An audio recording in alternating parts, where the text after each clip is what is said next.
அவங்க போன என்னம்மா, அன்னையோட ஆசீர்வாதமும் என்னோட ஆசீர்வாதமும் உனக்கு எப்பவும் இருக்கும். என் தம்பி ராஜேந்திரன் அவன் பையன் கார்த்தி சப்போர்ட் இருக்கிறதுனால இந்த வீட்டுல நீ தலையெடுத்து ஆடலான்னு பாக்குறியா? ஒரு மனுஷங்களை பார்த்தாலே அவங்க ஃப்ராடா என்னோட ஒருத்திக்கு கண்டுபிடிக்க தெரியாதா? இதுவே வேற ஒரு பொம்பளையா இருந்திருந்தா என்ன செஞ்சிருப்பா? இது ஃப்ராடத்தனத்தை எப்பயோ கண்டுபிடிச்சு இந்த கல்யாணத்தையே நிறுத்திருப்பான். ஆனா நீ உனக்கு பிடிச்சிருக்குன்னு உன்ன மாதிரி இல்லாத குடும்பத்து பொண்ண அவனுக்கு கல்யாணம் பண்ணி வச்சு இந்த வீட்டுக்கு குடிக்க வந்துட்டல. இந்த கல்யாணத்துக்கு நானும் அம்மாவும் தான் காரணம். இப்ப நான் என்னதாங்க செய்யணும்? கல்யாணத்துக்கு நீங்க ஏற்பாடு பண்ணுன்னு சொன்னீங்க. இப்ப திடீர்னு அந்த பொண்ணு வேண்டாம்னு சொன்னா நான் என்னங்க செய்ய முடியும்? அந்த பொண்ணை போன்னு விரட்டவா முடியும்? வாய மூடு முட்டா. ஒரு விஷயத்த சொன்னா உடனே சரின்னு கேட்டு செய்ய உப்பு இருக்க உனக்கு. வாய்க்கிடிய பேசுறேன். இங்க என்னமா வேலை உனக்கு? இல்லடா, அப்பா காஃபி கேட்டாரு, அதான்.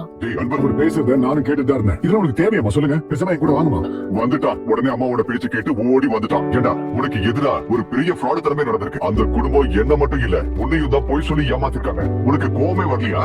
என்ன நடந்துச்சுன்னு எனக்கு தெரியாது. அதை பத்தி எனக்கு கவலை. அந்த பொண்ணை எங்க அம்மாவுக்கு பிடிச்சிருக்கு. அவங்க தாலியை கட்ட சொன்னாங்க. அவளுக்கு எனக்கு அது போதும். அவ கழுத்துல நான் தாலியை கட்டிட்டேன். இனிமே எனக்கு அவதான் ஒய்ஃப். இதுல வேற யாரும் எதுவும் பேசுறதுக்கு இல்ல. ஆமா, பெரிய ஒய்ஃப். நாளைக்கு ஏதாவது பார்ட்டி ஃபேமிலி மீட்டிங் இருந்தா அந்த பொண்ணை என்னன்னு சொல்லி இன்ட்ரோடியூஸ் பண்ணி வைப்பேன். தெரு தெருவா இடியாப்பம் வித்த பொண்ணு இன்ட்ரோடியூஸ் பண்ணி வைப்பியா? உனக்கு அசிங்கமா இருக்காது? இருக்காதுப்பா. அம்மாவை நீங்க மத்தவங்களுக்கு இன்ட்ரோடியூஸ் பண்ணி வைக்க கூச்சப்பட்டு விலைக்கு வச்சிருந்தீங்கல்ல, அந்த மாதிரி நடத்தவும் மாட்டேன், நடந்துக்கவும் மாட்டேன்.